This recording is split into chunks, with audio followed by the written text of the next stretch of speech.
안녕하십니까. 고려대학교 산업경영과학과 DSBA 연구실의 석사과정 한승원입니다. 오늘 소개해드릴 논문은 채널 클러스터링을 타임 시리즈 포캐스팅에 적용하여 채널 인디펜던스와 디펜던스 모델의 성능에 대해서 살펴본 논문에 대해서 소개하도록 하겠습니다. 해당 논문은 2024년에 아카이브에 업로드되었으며 현재까지 총 1회 인용된 바 있습니다. 오늘 목차는 다음과 같습니다. 가장 먼저 오늘 문제가 되는 채널 인디펜던스와 디펜던스에 대해서 가볍게 살펴보도록 하겠습니다. 기존의 연구는 왼쪽에 보이는 세 가지 요인에 집중하여서 모델링을 진행을 하였습니다. 그중 오늘 문제가 되는 것이 변수 간의 상관관계를 고려한, 즉 채널 디펜던스를 고려한 연구들이 많이 연구가 되었지만은 현재 주요 소타 모델들은 채널 인디펜던스를 가정한 N리니어나 패치 TST 같은 모델들이 이름을 올리고 있습니다. 따라서 변수 간의 상관관계를 전혀 고려하지 않은 모델들이 소타 성능을 달성함에 따라 기존 연구의 효율성에 대한 재고를 요하는 시점이라 이해할 수 있겠습니다. 하지만 이 CI와 CD를 가정하는 방법론은 각각 다른 강점과 단점을 가지는데요. 이는 채널 인디펜던스의 경우에는 예측 성능 자체는 낮지만은 높은 일반화 성능을 통해 최종적으로는 좋은 예측 성능을 거둔다는 것이고, 채널 디펜던스의 경우에는 예측 성능은 높지만 낮은 일반화 성능으로 인해 결과적으로 디스트리뷰션 시프트가 발생을 하는 현실 세계의 데이터에 대해서 좋은 성능을 비교적 보여주지 못한다는 점을 강조하고 있습니다. 오늘 연구에서는 이렇게 CI와 CD의 장점을 취하면서 그 이점을 극대화할 수 있는 채널 클러스터링 모듈 CCM을 제안을 합니다. 이 CCM은 총 두 가지 모듈로 크게 구성이 되는데요. 첫 번째가 좌측에 보이는 피겨와 같이 클러스터 어사이너입니다. 이는 중복된 그리고 유사한 정보를 포함하는 채널끼리 클러스터를 형성한 뒤 각 클러스터에 인베딩을 도출하여 채널을 하나의 개별의 채널로 자르는 것이 아니라 유사성이 높은 채널들끼리 하나의 클러스터를 형성하여 그들을 함께 모델링하는 방법론을 제안합니다. 또한 우측 피겨에 보이는 클러스터 어웨어 필드포워드의 경우에는 채널 각각을 클러스터 각각을 독립적으로 모델링하되 클러스터 개수만큼의 리니어 레이어의 출력을 가중합함으로써 로버스트니스를 개선하는 파트입니다. 이는 채널 인디펜던스와 디펜던스의 특징을 모두 반영을 하여 로버스트니스와 예측 성능을 끌어올리고자 하는 목표를 담고 있습니다. 가장 먼저 오늘 다루게 될 CQL 포캐스팅이란 과거에 저장한 데이터를 기반으로 미래의 값을 예측을 하고 그를 기반으로 전략적으로 의사결정에 활용하기 위해서 주로 사용되는 과업입니다. 비교적 최근까지도 CQL 포캐스팅을 다루는데 다음 세 가지 주요 요인이 고려가 되었는데요. 이 밖에도 여러 요인이 있겠지만은 주요 논문들에서 언급이 되는 요인은 다음 세 가지로 정리해 볼 수 있겠습니다. 첫 번째, 서로 다른 시간대에 존재하는 데이터 포인트 간의 의존성을 잘 포착해야 하는 템포럴 디펜던스입니다. 두 번째, 오늘 논문의 연구의 주제가 되는 correlation between variable인데요. 변수 간의 상관관계를 잘 포착을 하여 모델링을 수행을 해야지 미래의 값을 잘 예측할 수 있다는 전제입니다. 그리고 마지막은 시간의 흐름에 따라 데이터의 분포가 변화하고 그에 따라 포캐스팅의 난이도가 높아지게 만드는 디스트리뷰션 시프트입니다. 이론적으로는 이 세 가지 요인을 모두 고려했을 때 좋은 성능을 기록할 수 있으며 오늘 연구에서는 두 번째 요인에 대해서 조금 더 집중을 해보도록 하겠습니다. 오늘 소개해드릴 correlation between variable이란 변수 간의 상관관계가 포캐스팅에 필요한 풍부한 정보를 내포한다는 것을 의미하고 있습니다. 날씨 데이터를 예로 들자면 온도와 강산량의 상관관계를 적절하게 포캐스팅에 반영을 하게 된다면 미래의 값을 좀 더 풍부한 정보를 기반으로 예측을 함으로써 좋은 성능을 기대할 수 있지 않을까라는 예상을 하고 있는 것입니다. 이렇게 채널 인디펜던스 관련 연구가 다음과 같이 보이는 장표에 따라 흐름이 진행이 되었는데요. 최초 바닐라 트랜스포머가 2017년에 공개된 이후 인포머라는 논문을 통해서 롱텀 타임 시리즈 포캐스팅에 트랜스포머가 거의 최초로 적용이 되기 시작했습니다. 이 이후에 오토포머, 패드포머라는 주요 소타 모델들이 제안이 되었고 그에 반면 채널 인디펜던스를 가정하는 L-리니어와 패치 TS의 경우 기존의 연구의 흐름을 따르지 않음에도 소타 성능을 달성을 하였고, 이 채널 인디펜던스가 왜 그리고 언제 잘 작동해야 되는지 파악을 할 시점이 되었습니다. 이에 이 연구에서도 주로 언급하고 있는 과거의 The Capacity and Robustness Trade-off라는 논문에서는 채널 인디펜던스가 기본 방법론 대비 좋은 성능을 달성할 수 있었던 이유를 수리적으로 그리고 실험적으로 증명한 바 있습니다. 가장 먼저 채널 인디펜던스와 디펜던스가 구체적으로 어떻게 작동하는 방식에 차이점을 갖는지 살펴보도록 하겠습니다. 좌측에 보이는 채널 디펜던스의 경우 기존에 저희가 살펴볼 수 있는 대로 배치 사이즈, 윈도우 사이즈, 그리고 변수 개수 차원으로 모델에 입력이 되어 처리가 됩니다. 반면 채널 인디펜던스의 경우 해당 부분은 패치 tst의 코드를 참고하는 것인데요. 배치 사이즈 차원의 변수 차원과 같이 차원이 변동이 되고 시퀀스 랭스 차원에서 바로 패칭이 이루어져 결과적으로는 시퀀스 랭스가 패치 랭스 그리고 패치 사이즈로 대체가 됨으로써 3차원으로 구성이 됩니다. 이처럼 모델에 입력되는 과정에서 채널의 차원이 영향을 주지 않기 때문에 채널 인디펜던스라고 불리우고 있는 것을 인지할 필요가 있습니다. 반면 제가 방금 언급드린 The Capacity and Robustness Trade-off에서는 이렇게 채널 인디펜던스가 좋은 성능을 거두는 것은 여러 논문을 통해서 확인은 하였으나 그 근본적인 이유에 대해서 살펴보는 논문이었습니다. 이는 제가 과거 세미나로도 진행한 바가 있는 논문인데요. 해당 논문에서는 세 가지 포인트를 통해서 CI가 좋은 성능을 거둘 수 있는 이유에 대해서 설명을 하고 있습니다. 그중 첫 번째는 바로 채널 인디펜던스가 트레인과 테스트셋의 디스트리뷰션 시프트, 디스트리뷰션 드리프트가 발생함에 따라 발생할 수 있는 성능 저하를 완화할 수 있다는 점을 지적하고 있습니다. 이때 사용한 수리적 가정은 리니어 모델의 옵티멀 웨이트는 오토코릴레이션 코에피션스인 ACF에 의해서 결정됨을 증명을 하였는데요. 채널 인디펜던스는 ACF의 합, 채널 디펜던스는 각 채널의 ACF가 웨이트에 영향을 끼친다는 것을 보였고, 저자는 선택한 벤치마크 데이터셋 상에서는 ACF 디퍼런스의 합이 최소 50% 이상의 채널 ACF 디퍼런스보다 작다는 점을 확인하였습니다. 이를 좀 더 쉬운 말로 풀어서 설명드리자면 트레인셋의 옵티멀한 웨이트를 테스트셋에 적용을 하였을 때는 채널 디펜던스 전략보다는 채널 인디펜던스 전략이 디스트리뷰션 시프트에 의한 영향이 적기 때문에 최종적으로는 더 포캐스팅 성능이 좋게 확인이 될 수 있다는 점을 설명을 하고 있습니다.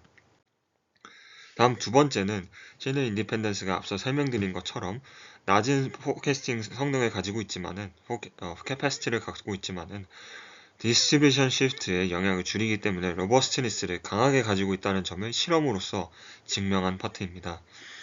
해당 실험에서는 리니어 모델의 채널 디펜던스를 적용한 모델에 대비 채널 리니어 모델에 채널 인디펜던스를 적용을 하였을 때 인캐패시티를 나타내는 척도에서 트레인과 테스트엘에서 더욱 좋은 수치를 달성하였습니다.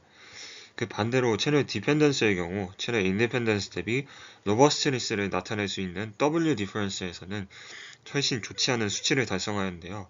해당 논문에서 가정을 하고 있는 부분들도 여럿 있고 실험 환경에 여러 세팅이 있었지만은 시간 관계상 해당 결과를 좀 더 자세히 좀 더 쉽게 풀어서 설명드리자면은 두 척도의 합인 제너레이션 에러 기준으로는 채널 인디펜던스 리니어가 모든 데이터셋 상에서는 좋은 수치를 달성하였기 때문에 이런 바이어스와 로버스트니스를 종합적으로 고려했을 때는 채널 인디펜던스가 더욱 우수한 성능을 달성했다는 점을 강조하고 있습니다.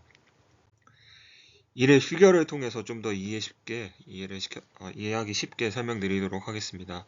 채널 인디펜던스의 경우 포캐스팅 캐파시티 자체는 조금 더 낮을 수는 있지만은 채널 디펜던스보다는 낮을 수는 있지만은 로버스트니스, 즉 디스트리뷰션 시프트가 발생을 했을 때 강건하게 대처할 수 있는 성능은 더 높기 때문에 최종적으로는 디펜던스에 대비해서 이런 트레이드 오프를 고려했을 때 채널 디펜던스 모델에 대비해 성능이 더욱 좋은 것을 확인할 수 있었다라는 것이 해당 논문의 주요 결론이었습니다. 네, 해당 연구를 다시 한번 정리해드리자면 채널 디펜던스의 경우 연관성이 낮고 불확실한 정보를 포함하는 변수를 묶어서 한 번에 처리를 하기 때문에 포캐스팅의 결과가 오버스무싱 될 수 있다는 점을 지적하였습니다. 반면 채널 인디펜던스는 이렇게 로버스트니스 자체는 강할 수도 있고 최종적으로 최근에는 좋은 성능을 보이고 있긴 하지만은 데이터에 존재하는 변수 간의 상관관계는 당연히 실제로 확인을 할 수도 있고 도메인 날리지 상으로도 이를 무시해서는 안 되는 요인입니다. 따라서 이제 실질적인 익스페리먼트 상에서는 채널 인디펜던스 방식이 좋은 성능을 가지고 있지만은 이론적으로는 채널 인디펜던스 모델들이 보이고 있는 현재의 성능이 정말 글로벌 옵티멀한 성능을 보이지는 않는다는 점이 해당 연구에서 가지고 갈 수 있는 테이크어웨이였습니다. 네, 이러한 점을 바로 오늘 소개해드릴 연구에서는 강조를 하며 이를 참고하여 토익 익스페리먼트를 제시를 하고 있는데요. 네, 채널 아이덴티티가 채널 인디펜던스와 채널 디펜던스 모델 성능에 갖는 영향을 확인하는 것이었습니다. 네, 이때 채널 아이덴티티라는 것은 채널 인디펜던스와 디펜던스 모델 모두가 각 변수가 가지는 특성인 채널 아이덴티티를 학습함으로써 레이어들이 업데이트되고 결과적으로는 각 레이어들이 입력되는 변수에 대한 특징을 파악을 할 수 있기 때문에 좋은 성능을 달성하고 있다는 점입니다.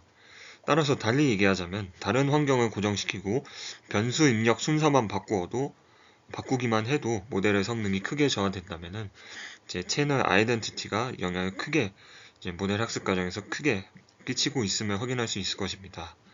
즉 입력 순서를 바꾸게 된다면은 채널 아이덴티티 정보를 아예 배우지 못하기 때문에 이때 발생하는 성능의 차이를 확인함으로써 오늘 이제 이후 연구에서 이후 메인 방법론에서 제안하는 방식에 대한 근거를 제시하고자 토익 익스페리먼트를 제안하고 있습니다.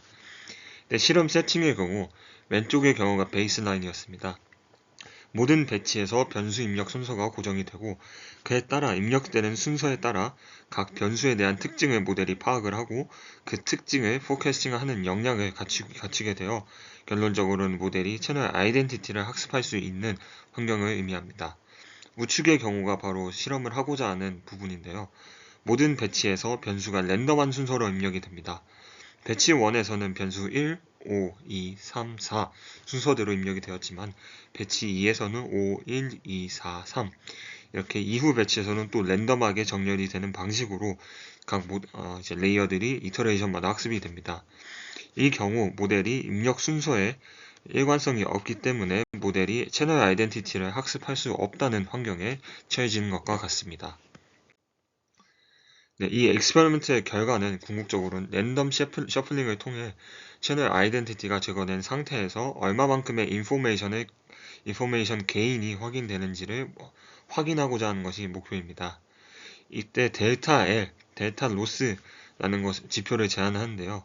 이는 인포메이션 게인이라고 볼 수도 있는데 원본 데이터를 그대로 모델에 입력하여 구한 것과 매 배치마다 채널의 순서를 랜덤 셔플링하여 구한 프리딕션의 값의 차이를 의미합니다.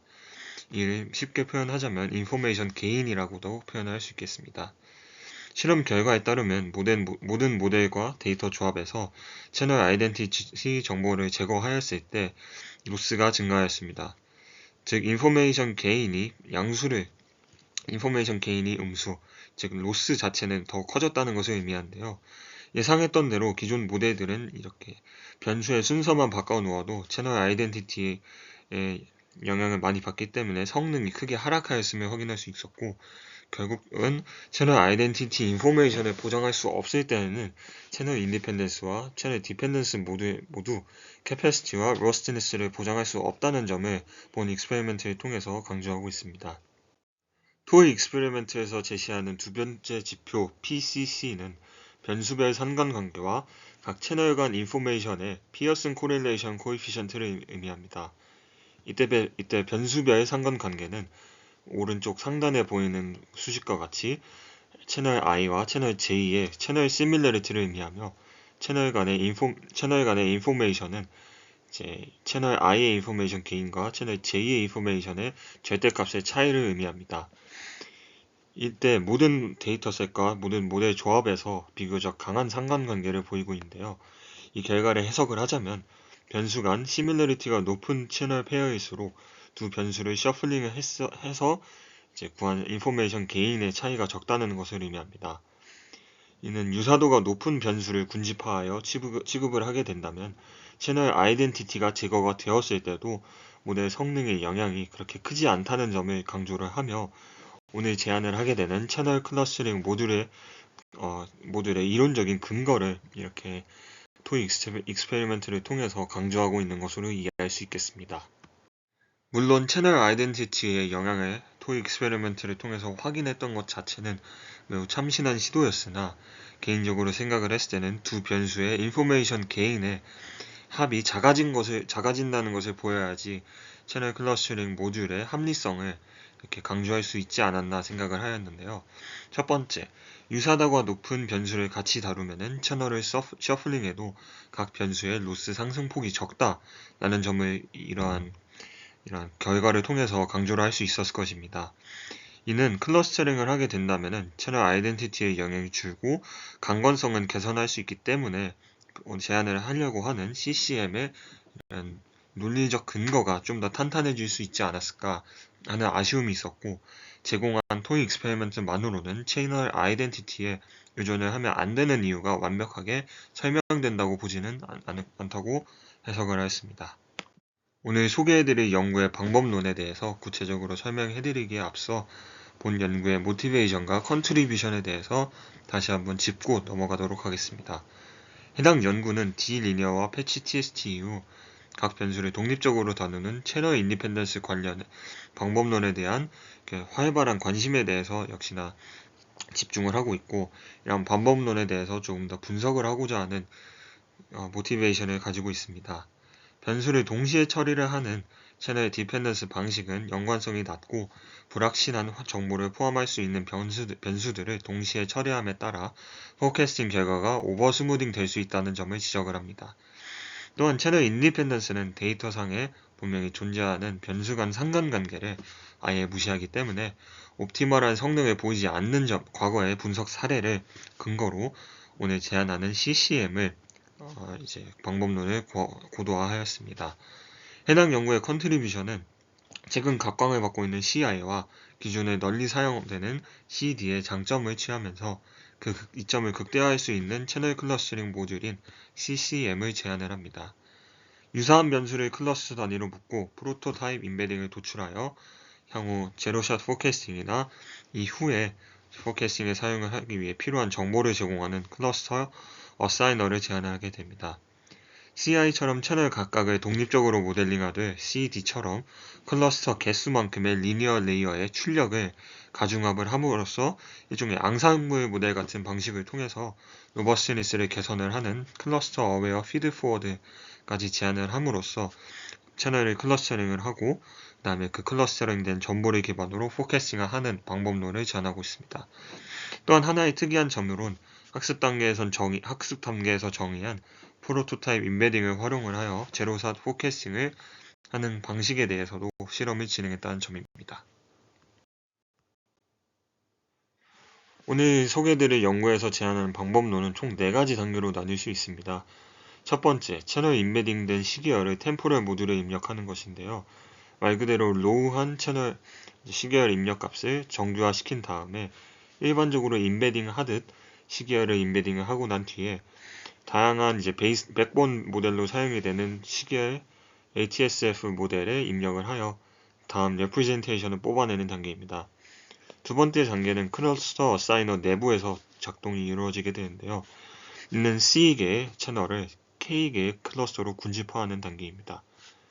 그 다음에는 각 클러스터를 대표할 수 있는 프로토타입 인베딩을 도출을 하고 그를 기반으로 크로스 어텐션을 통하여 채널 인베딩과 클러스터 인베딩을 같이 학습하는 방식입니다. 마지막 네 번째 단계인 클러스터 어웨어 피드포워드에서는 K개의 클러스터에 해당하는 리니어 레이어를 정리를 한 뒤 이들의 출력의 가중합을 통해서 프리딕션 값을 실제로 산출하여 포캐스팅 값을 제시하는 그런 파트입니다. 기존에 사용했던 연구와 방법론과 비교를 하면은 왼쪽에 있는 방식은 시계열 입력을 노멀라이즈 한 뒤에 템포럴 모듈에 입력을 하여 이렇게 입력이 이제 구하게 된 레프레젠테이션을 기반으로 향후 미래 값에 대한 포캐스팅을 이어가게 되나, 오늘 소개해드릴 연구에서 제안하는 방식은 클러스터 어사인 언어라는 것을 사용을 하여 유사도가 높은 채널을 클러스터링을 하고, 그 이후에 클러스터 어웨어 피드 포워드라는 모듈을 통하여 클러스터링을 기반으로 하는 포캐스팅 결과를 제시할 수 있는 그런 일원화된 방법론을 제안하고 있습니다. 가장 먼저 시계열 포캐스팅을 이해하기 위해 필요한 노테이션에 대해서 가볍게 언급하도록 하겠습니다. 우선 빅 XT라는 것은 타임 스탬프 T에 해당하는 값을 의미하며, 이는 총 각 C개의 채널에 해당하는 각각의 값을 집합을 의미합니다. 또한 빅 X는 T 곱하기 C 차원으로 이루어진 것인데요. 이는 흔히 룩백 윈도우라고도 표현을 하는 벡터를 의미하며, 총 룩백 윈도우의 길이가 T이며 각 차원이 C인 행렬, 매트릭스를 의미하게 됩니다. 또는 y-햇은 미래의 값에 대한 예측인데요. 포캐스팅 호라이즌이 길이가 h인 프리딕션 값을 의미하고, 이는 이제 t까지의 시점을 룩백 윈도우로 받았을 때 그 이후 h까지의 미래의 값을 예측하는 방식으로 y-햇이 구성이 됩니다. 밑에 보이는 피겨를 통해서 좀 더 잘 이해할 수 있을 것 같은데요. 룩백 윈도우를 모델에 입력하여 이제 그 입력한 값에 대한 미래 값을 예측하고, 그 다음에 원래 주어져 있는 리얼 밸류 y에 대한 y의 값을 활용하여 predicted value와 real value의 차이인 이제 로스를 기반으로 모델을 학습시키면서 과거의 값을 기반으로 미래의 값에 대한 로스를 줄이고, 향후에는 과거의 값만 주어지더라도 미래의 값을 예측할 수 있는 그런 방식으로 작동될 수 있게 설계가 됩니다. 가장 첫 번째로 소개해드릴 모듈은 템포럴 모듈입니다. 이는 노멀라이즈된 시계열을 리니어 레이어에 입력을 하여 임베딩된 레프레젠테이션을 구하고, 이 레프레젠테이션을 다시 템포럴 모듈에 입력을 하여 템포럴리티를 반영을 할 수 있는 레프레젠테이션을 취득하는 단계입니다. 이때 시계 차원의 채널이 존재를 하면은 각 채널을 따로따로 리니어 모델에 입력을 하여 각각에 대한 레프레젠테이션을 취득하는 방식인데요. 이때 사용하게 되는 리니어 레이어 자체는 동일한 파라미터를 가지게 되나, 채널 인디펜던스 방식으로 각 채널이 따로따로 인디펜던트하게 채널 인베딩이 도출이 되게 되는 방식입니다. 이렇게 각 채널은 처음에는 총 T차원의 길이를 가지고 있었으나 리니어 레이어를 통해서 총 D차원의 인베딩을 가지게 되고, 이 D차원의 인베딩이 각 채널 C개마다 있기 때문에 최종적으로는 템포럴 모듈에 입력이 되는 빅 H는 인베딩 차원인 D 곱하기 채널의 개수인 C로 이루어진다고 볼 수 있겠습니다. 그 다음에는 각 클러스터마다 인베딩을 구하기 위한 단계인데요. 최초에는 미리 설정한 개수의 만큼의 K개의 클러스터에 대한 인베딩을 이니셜라이즈 한다고 되어 있습니다. 이때 랜덤 이니셜라이즈를 하는지 아니면 어떠한 다른 방식으로 하는지는 언급이 되어 있지 않기 때문에 조심스레 예측을 하자면은 랜덤한 값으로 먼저 예를 들면 정규 분포에서 추출을 하는 방식으로 아마 클러스터 인베딩을 최초에는 구성하지 않을까 싶습니다.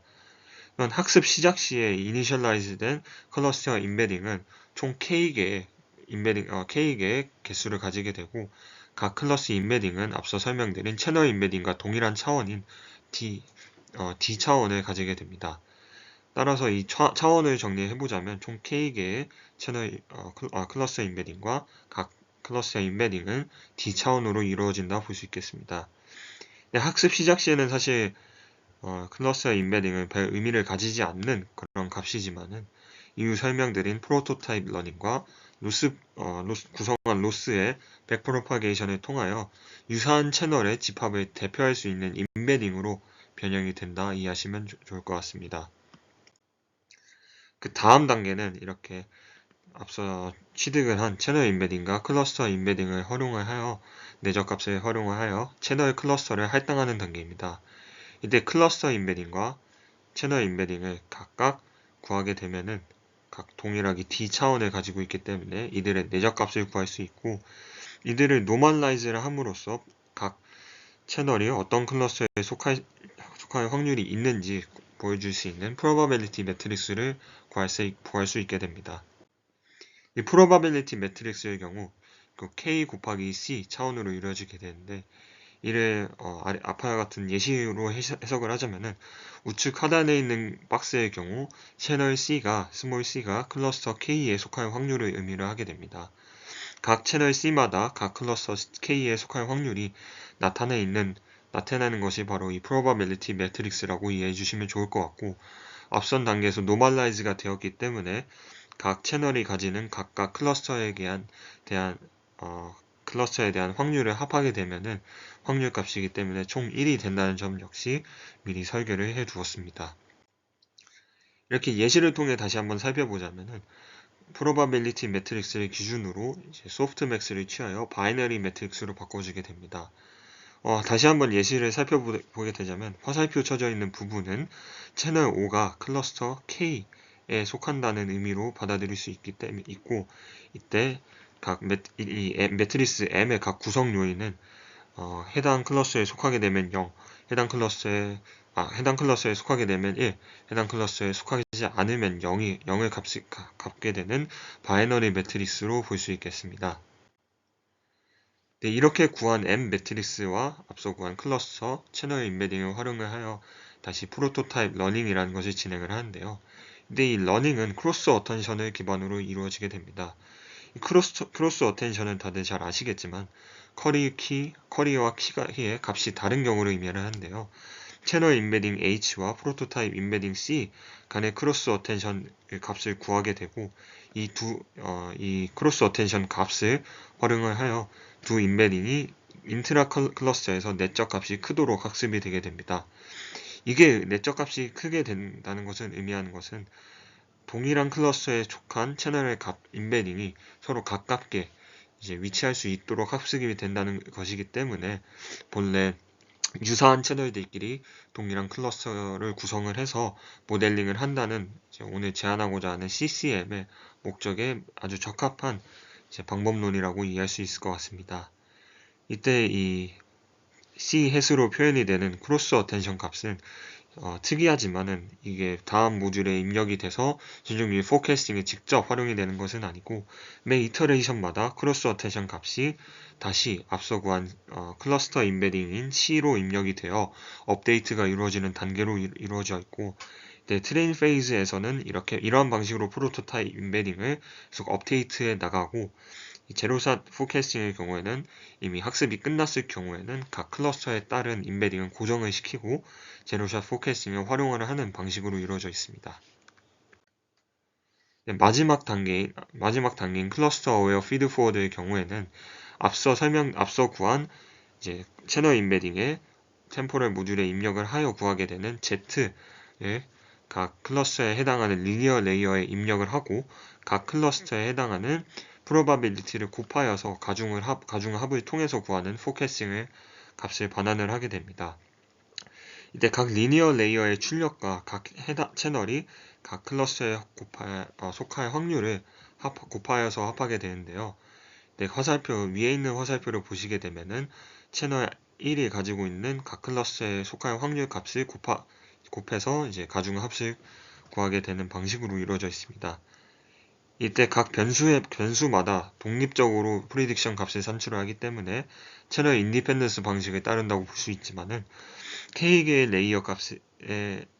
레이어에서 예측한 값을 프로바빌리티를 통해서 가중합을 함으로써 채널 인디펜던스 방식을 활용을 하지만은 일반화 성능을 좀 더 개선할 수 있도록 채널 디펜던스의 특징을 가지는 이런 채널 인디펜던스와 디펜던스를 융합하는 방식을 제안하고 있다는 점을 살펴볼 수 있겠습니다. 네, 로스텀을 다시 살펴보게 되면은, 로스텀은 총 두 가지의 텀으로 구성이 되는데요. 좌측항은 predicted와 true value 간의 MSE 로스로 기존 시계열 포캐싱에서 사용하는 방식 그대로라고 이해하시면 좋을 것 같습니다. 우측항의 경우에는 또한 두 가지 텀으로 구성이 되는데요. 좌측항에는 같은 클러스터에 속한 채널 시밀러리티를 최대화하는 파트이고, 두 번째 항의 경우에는 다른 클러스에 속한 채널 시밀러리티를 최소화하는 방식입니다.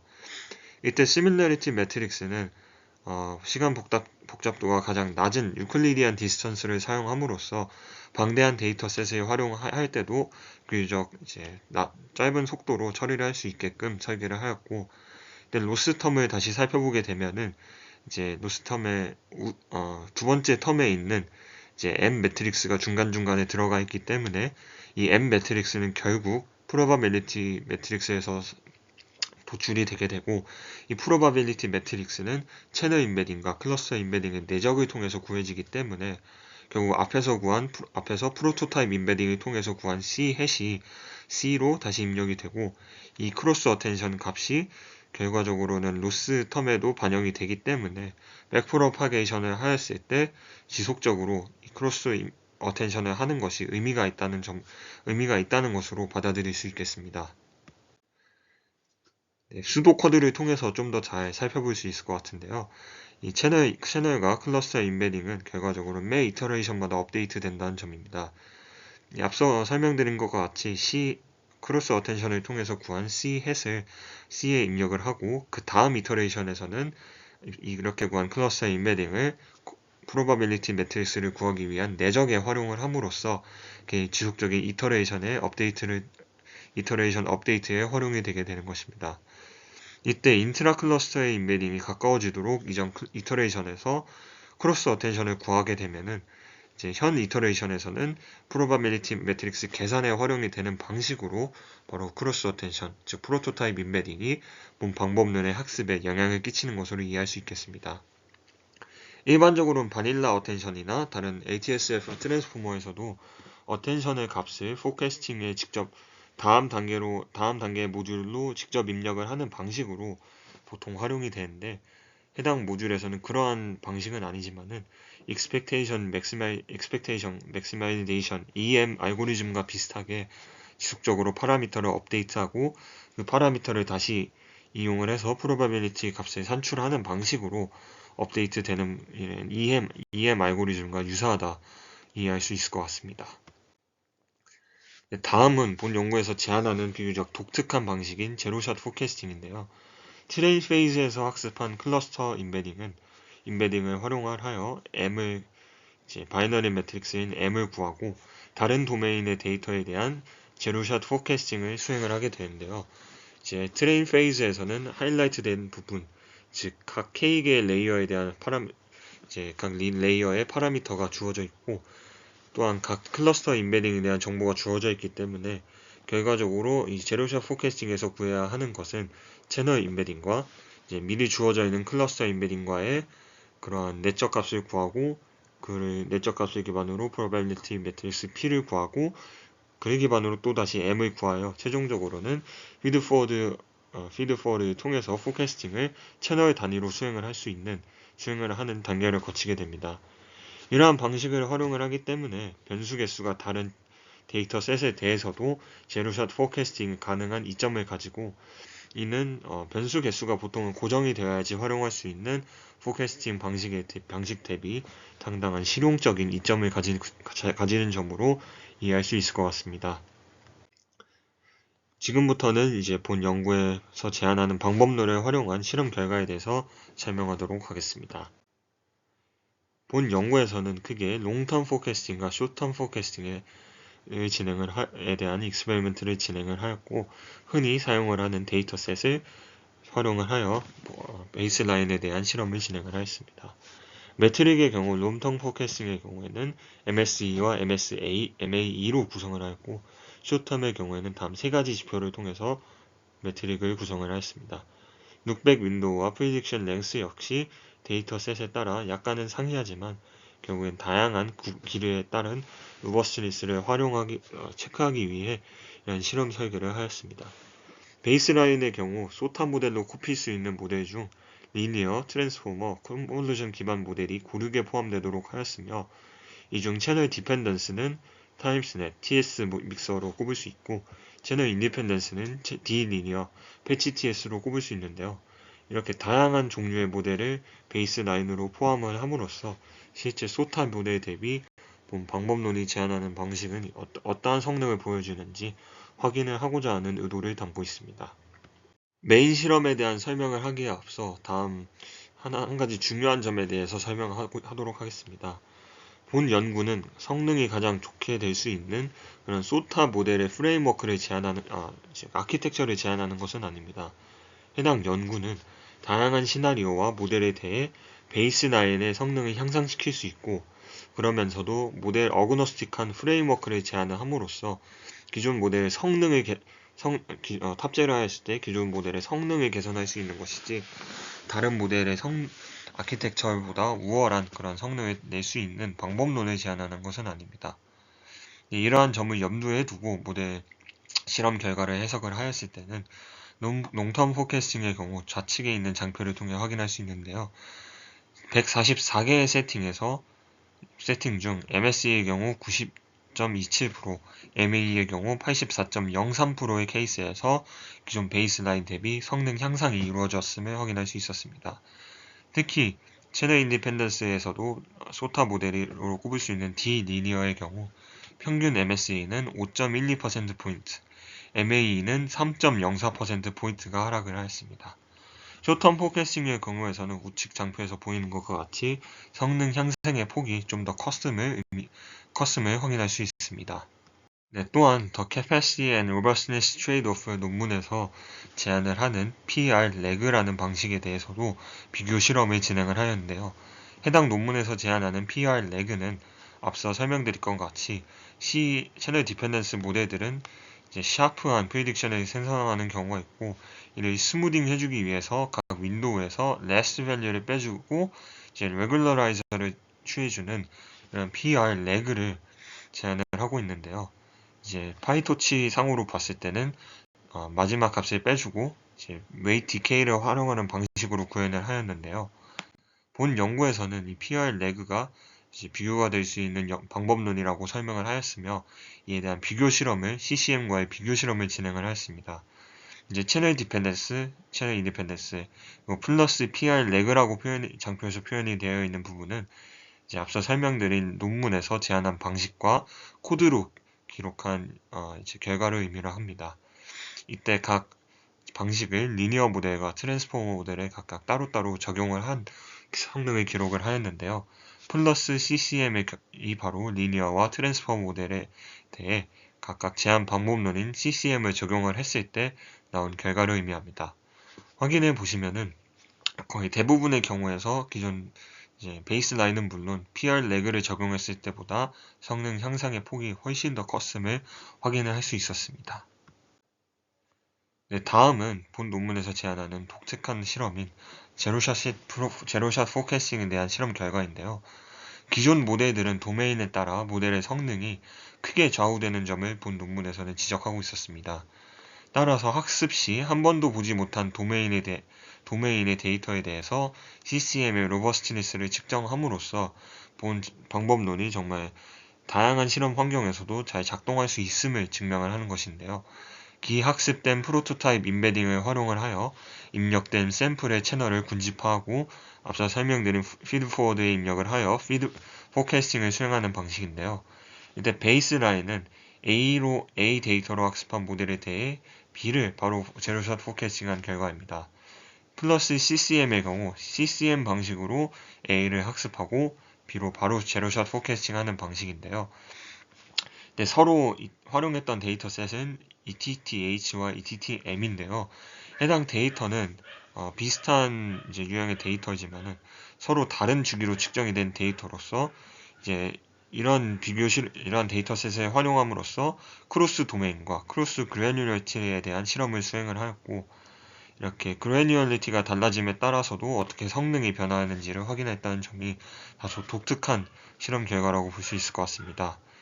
해당 결과에 따르면은 포캐스팅 호라이즌이 커질수록 성능 향상의 폭이 더 큰 점을 확인할 수 있었고, 비교적 더 어려운 세팅인 1과 4에서 보이는 이런 크로스 그래뉴얼리티, 즉 같은 시간인데 1시간 단위로 수집하냐 2시간 단위로 수집하냐에 따라 다른 그래뉴얼리티를 가지는 상황에서도 좋은 성능을 보여줌을 확인할 수 있었습니다.